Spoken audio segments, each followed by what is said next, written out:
UPAs e LPIs, instituições de longa permanência de idosos, foram interditadas em Itamaratiba, após uma ação civil pública do Ministério Público, que foi acatada pelo Poder Judiciário, que expediu uma liminar. Você vai acompanhar a partir de agora os fatos que levaram o Ministério Público a pedir a interdição dessas instituições em Itamaratiba. Em uma inspeção de rotina, no mês de novembro de 2022, o Ministério Público de Itamaratiba, através do promotor de justiça Augusto Reis Balardim, encontrou nas duas instituições paredes com infiltração, botijão de gás armazenado em área interna e, por isso mesmo, de forma inadequada.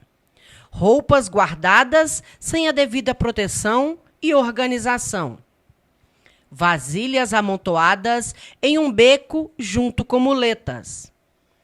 Alimentos entulhados e fora de armários, junto com material de limpeza. Havia um único banheiro para 20 pessoas, entre homens e mulheres, além de pouca higiene e da estrutura precária.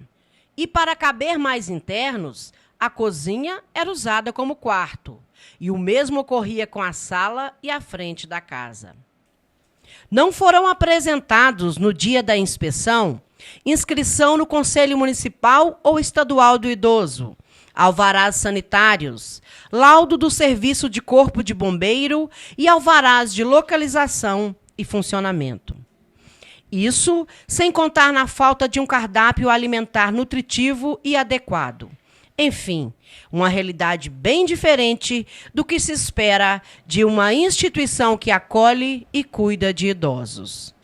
Imediatamente, o Ministério Público comunicou à Vigilância Sanitária Municipal sobre as condições em que foram encontradas as instituições e deu à responsável pelos asilos um prazo para que uma série de adequações fossem realizadas. Ao voltar ao local no mês de junho de 2023, desta vez acompanhado de outros órgãos de fiscalização, o Ministério Público de Itamaratiba encontrou uma realidade apenas um pouco diferente da situação anterior.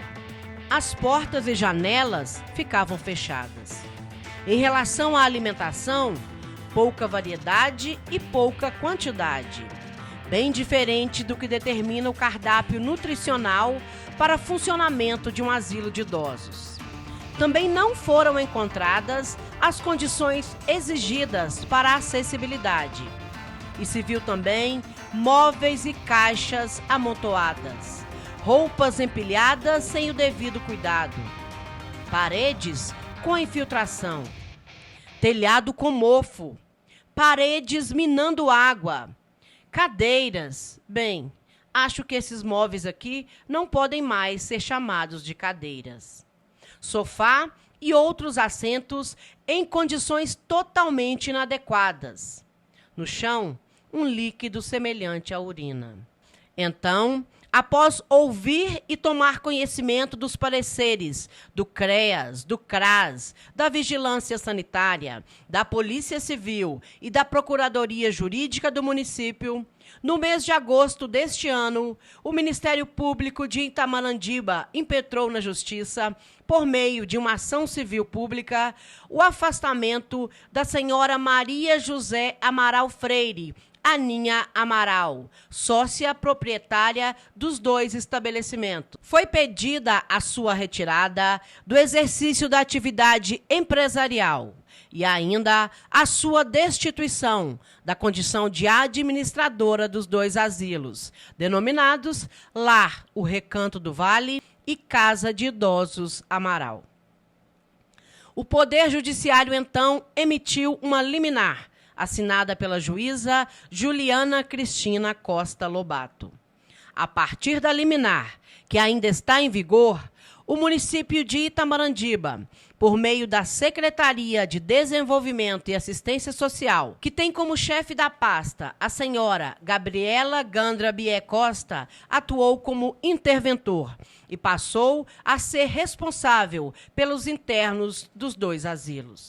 Estivemos aqui na Secretaria Municipal de Desenvolvimento e Assistência Social, onde conversamos com Luciano Araújo, coordenador de Vigilância Sanitária, e Gabriela Costa, secretária da pasta de Assistência Social. Eles nos informaram que os 2 órgãos sempre colaboraram com as ações de fiscalização do Ministério Público. Gabriela citou ainda que os internos das 2 instituições interditadas foram realocados em outras instituições e outros foram encaminhados às suas famílias. A reportagem da Gazeta dos Vales apurou que os internos que foram destinados aos demais asilos da cidade estão sendo bem cuidados. E tanto o Ministério Público quanto a Prefeitura de Itamarandibá, através da Secretaria de Desenvolvimento e Assistência Social, mantém o acompanhamento destes e dos que estão com suas famílias. Em relação aos 2 asilos interditados e a conduta da senhora Aninha Amaral, ainda há situações que continuam sendo investigadas pela Justiça.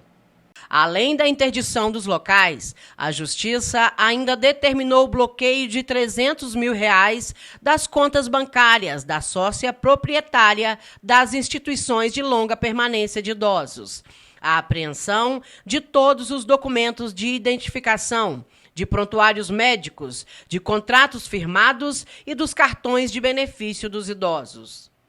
Outra situação explicitada na publicação é a de que a sócia proprietária arrecadava mais do que os 70% permitidos pelo Estatuto do Idoso e pedia presentes para os idosos na internet. A reportagem do Gazeta dos Vales procurou a senhora Maria José Amaral Freire, Aninha Amaral, buscando ouvir a sua versão dos fatos. Inicialmente, ela disse que falaria conosco. Oi, eu falo com a Ninha?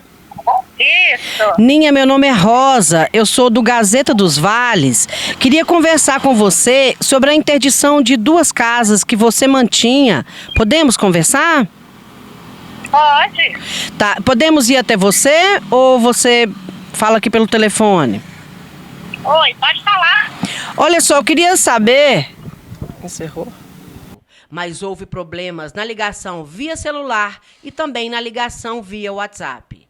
Nós pedimos à Ninha que respondesse às perguntas enviadas por áudio e ela se dispôs a fazê-lo.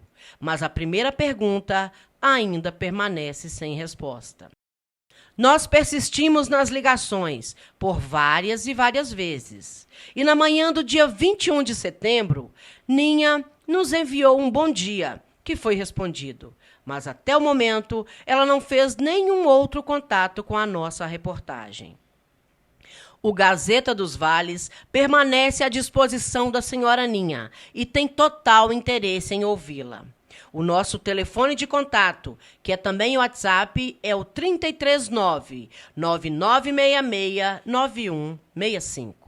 Agora, em relação à situação em que viviam os internos das 2 instituições de longa permanência de idosos, fica uma pergunta. E as famílias, elas visitavam estas pessoas? Outra pergunta. Será que ninguém viu a situação em que se encontravam? O Ministério Público da Comarca de Itamarandibá faz o seguinte alerta.